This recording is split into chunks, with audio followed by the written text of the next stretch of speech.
बाबा, मुझे भी जाना है केदारनाथ।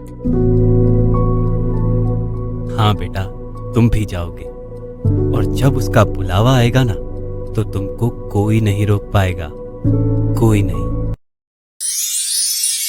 केदारनाथ धाम, जहां जाने का हर किसी का सपना होता है। हर साल 8 से 9 लाख से ज्यादा श्रद्धालु बाबा केदारनाथ के दर्शन के लिए पहुंचते हैं। ये एक ऐसा धाम है जहां महादेव को देखा जा सकता है। केदारनाथ धाम, जो उत्तराखंड के रुद्रप्रयाग जिले में स्थित है। केदारनाथ धाम, जो शिव जी के 12 ज्योतिर्लिंगों में से 5वां मुख्य ज्योतिर्लिंग है। पर सभी मंदिरों में ज्योतिर्लिंग कुछ इस प्रकार से होते हैं, पर केदारनाथ मंदिर का ज्योतिर्लिंग सबसे अलग है। आखिर ऐसा क्यों? इसके लिए हमें थोड़ा सा पीछे जाना होगा। महाभारत का युद्ध जीतने के बाद पांडव और श्री कृष्ण में चर्चा हुई, जिसमें श्री कृष्ण बताते हैं कि तुमने अपने ही भाइयों और रिश्तेदारों का वध करके पाप के भागीदारी बन चुके हो। जिसके उपाय में श्री कृष्ण पांडवों को बताते हैं कि तुम्हें महादेव की खोज में निकलना चाहिए। श्री कृष्ण के कहे मुताबिक पांडव और द्रौपदी महादेव की खोज में निकल पड़े, और पांडव जहाँ भी जाते महादेव उस स्थान को छोड़ देते। आखिर में पांडव हिमालय पहुंचते हैं। महादेव ने उन पांडवों को देखकर नंदी बैल का रूप धारण कर लिया और गाय के झुंड में घुस जाते हैं। जब पांडवों ने उन्हें ढूंढ लिया तो महादेव जमीन के अंदर जाने लगे, पर भीम ने उनकी पीठ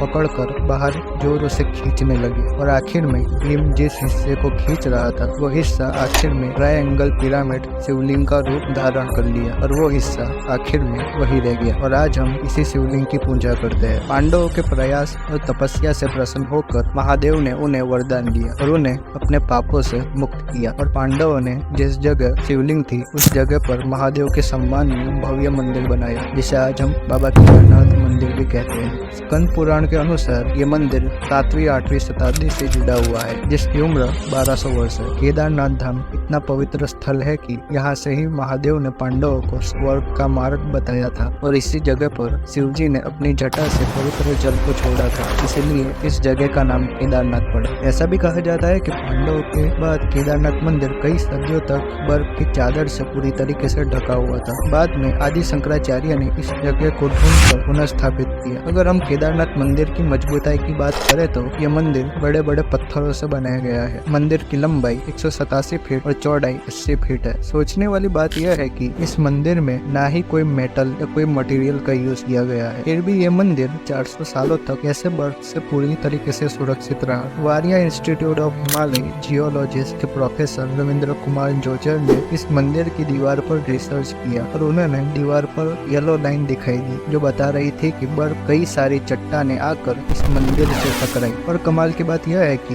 यह चट्टान मंदिर का कुछ भी नहीं बिगाड़ पाई। और ये तो कुछ नहीं, 2013 में उत्तराखंड में आई बाढ़ से पूरे उत्तराखंड को तबाह कर दिया था। बड़ी बड़ी बिल्डिंग भी पानी में बह गई और इस मंदिर को एक आंच भी नहीं आई। तबाही के बाद इस मंदिर की फिर से रिसर्च की, जिसमें पता चला कि यह मंदिर इंटरलॉकिंग प्रोसेस से बनाया गया है। इंटरलॉकिंग प्रोसेस मतलब इसमें पत्थरों को आपस में जोड़ा जाता है। अगर हम इस मंदिर के चमत्कार की बात करें तो बाढ़ के कारण कई विशाल पत्थर मंदिर के इर्द गिर्द सभी जगह को तबाह कर दिया था। बाढ़ और विशाल पत्थर गिरने के कारण सभी लोग मंदिर में आकर बैठ गए और महादेव का ध्यान करने लगे। तभी एक विशाल पत्थर बड़ी तेजी से मंदिर की ओर आने लगा। इस पत्थर से सभी लोग डर से कांपने लगे, और इतनी तेजी से आता हुआ पत्थर मंदिर की कुछ ही दूरी पर रुक जाता है, और इसके बाद कोई भी चट्टान आती तो वो पत्थर से टकरा कर टूट जाती या तो वो अपना रास्ता बदल लेती। इसी पत्थर के कारण बाढ़ के जो हिस्से होकर मंदिर की गिर निकलने लगी। कुछ लोगों का मानना यह है कि पांडवों में भीम ने यह मंदिर की रक्षा करने का वचन लिया था, इसीलिए इस पत्थर का नाम भीमशिला नाम दिया गया। आपको क्या लगता है कि ये कोई चमत्कार है, कोई कोइंसिडेंस है? हमें कमेंट में जरूर बताएं।